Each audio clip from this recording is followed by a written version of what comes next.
Welcome to Dr. Maitli's Music Therapy Channel. இன்றைய பதிவிலையும் problems இன் old age என்ற தலைப்பில் சில செய்திகளை நம்ம பகிர்ந்துக்கலாம். வயது மூப்பு அப்படின்னா 70 வயசுலேருந்து 79 வயசு வரைக்கும் early old age அப்படின்னு நம்ம சொன்னோம்.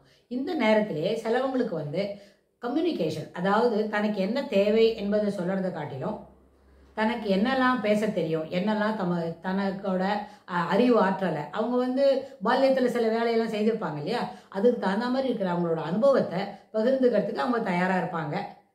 நம்ம தான் சில பதிவில் கூட சொன்னோம், இளைஞர்கள் வயது இருக்கிறவங்களோட வயதானவங்களோட அனுபவத்தை தெரிஞ்சுக்கிறதுக்கு நம்ம ரொம்ப தயங்குறோம் அப்படின்னு சொன்னோம். ஆனால் அவங்களோட கம்யூனிகேஷன் சொன்னால் பர்சனல் நீட்ஸ் இருக்குது, தனக்கு இதெல்லாம் வேணும், இது எடுத்து கொடுக்கணும் அப்படின்னு. சில நேரத்தில் அவங்களோட தேவைகளை அவங்க சொல்லும்பொழுது அதை மாற்றி சொல்லுவாங்களா இருக்கும்.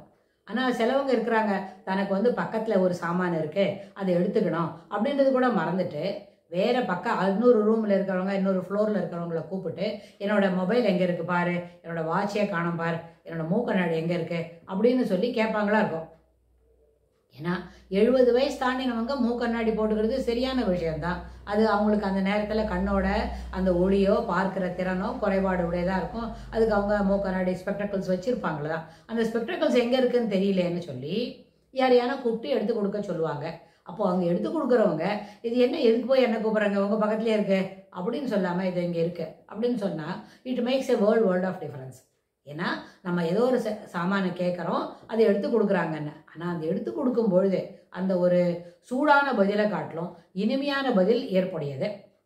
அப்போ தான் அவங்களுக்கு தொடர்ந்து தன்னுடைய தேவைகளை யாரோடையான கேட்கணும்னு தோன்றும். இல்லாட்டி போனால் இந்த மூக்கநாடி எடுத்து கொடுக்கறதுக்கே அவங்களோட சிரமப்படுறாங்க, அப்புறம் நம்ம என்னத்தை வேற கேட்கறது அப்படின்னு அவங்க அமைதியாக படுத்துக்க வேண்டிய ஒரு கட்டாயம் வரும். அதனால சில நேரத்தில் அவங்களோட தேவைகள் கூட சொல்லாமல் இருப்பாங்களா இருக்கும். அதனால கம்யூனிகேஷன் வரும்போது we should speak to them voluntarily whether they are interested or not. ஏன்னா நமக்கும் அதில் விருப்பம் இல்லாட்டா கூட நிறைய விஷயங்களை ஒரு லைஃப்னு சொன்னால் இந்த தொடர்ந்த ஜெர்னியில் நம்ம விருப்பம் இல்லாத கூட நிறைய வேலைகளை செய்ய வேண்டி வரும். Because the journey ought to be completed. You should take the journey. அதாவது இந்த வாழ்க்கை என்ற பயணத்தை எல்லாரும் எடுத்துக்கொண்டு தான் ஆகணும். இல்லை பாதியில் நிறுத்தி வைக்கிறேன், அப்ரப்டாக பிரேக் டவுன் அதெல்லாம் சொல்ல முடியாதுல்ல. பிரேக் டவுன் அந்த வார்த்தையே இல்லை. லைஃப்பில் மட்டும் இல்லை, ஒரு சாதாரண ஒரு பேருந்தில் இருக்கும். உந்துன்னு வரும்போது உந்துன சிறிய உந்து, மகிழ் உந்து, பேருந்து அப்படிலாம் சொல்கிறோன்னா ஒரு பேருந்து பிரேக் டவுன் ஆகிறது அது தெரியுமா, மிஷினோட கோளாறு. அதில் இருக்கிற உள்ள உதிரி பாகங்களோ சாதாரண பாகங்களோ அது சரியாக வேலை செய்யலை.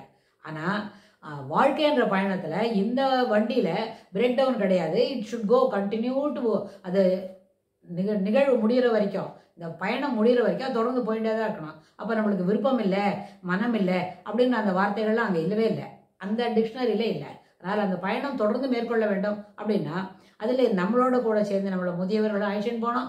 நம்மளுக்கு நினைவாற்றல் குறைவாக இருக்குன்னா நம்ம தொடர்ந்து அந்த வேலை செய்யணும். இந்த பயணம் என்பது அத்தியாவசியம், இது தவிர்க்க முடியாதது. இந்த பயணத்தை மேற்கொண்டே ஆக வேண்டும் அப்படின்ற ஒரு கட்டாயத்தில் இருக்கோம்னா, ஒரு வயது மூப்பில் இருக்கிறவங்களுக்கு அந்த பயணம் மொள்ள போகுது, அவங்க போகிற ராஸ்தா கரடு முரடாக இருக்குன்னா அது நம்ம அவங்களுக்கு என்ன பண்ணணும், அனுசரித்து அவங்கள கூப்பிட்டுக்கிட்டு போகணும். தொடர்ந்து அந்த பயணத்தை அவங்களும் நடத்துறதுக்கு நம்மளும் அதுக்கு துணையாக இருக்கணும், உறுதுணையாக இருக்கணும். வெறும் துணையாக இல்லை, உறுதியான துணையாக இருக்கணும். அதனால தான் அது உரு துணை அப்படி. அப்போ அவங்களோட கம்யூனிகேஷன் லெவலை என்னெல்லாம் சொல்ல வராங்கன்னு உற்று கவனித்து அவங்களுக்கு தேவைகளை பூர்த்தி செய்ய வேண்டும். இது உணவு பழக்கத்தில் இருந்தாலும் சரி, அதர் ட்ரெஸ்ஸிங் சென்ஸில் கேட்கக்கூடியதாக இருந்தாலும் சரி, இல்லை வேறு இன்னும் எதான அந்த ஆக்சசரிஸ் சொல்கிறோம்ல, மொபைல் எடுத்துக்கொடு, கண்ணாடி எடுத்துக்கொடு, அதெல்லாம் கூட நம்ம செய்யலாம் தான். அவங்க குளிச்சுட்டு சாமி கும்பிடணும் சொல்கிறாங்க. ஏன்னா எல்லாருக்கும் ப்ரேயர் அத்தியாவசியம். அது வயது மூப்பில் இருக்கிறவங்க தான் ப்ரேயர் பண்ணணும் இல்லை, இளைஞர்களாக இருந்தாலும் ப்ரேயர் அத்தியாவசியம் தான், சிறு குழந்தையாக இருந்தாலும் ப்ரேயர் அத்தியாவசியம் தான். Prayer time is any time. Everyone should take the prayer for at least few minutes in a session.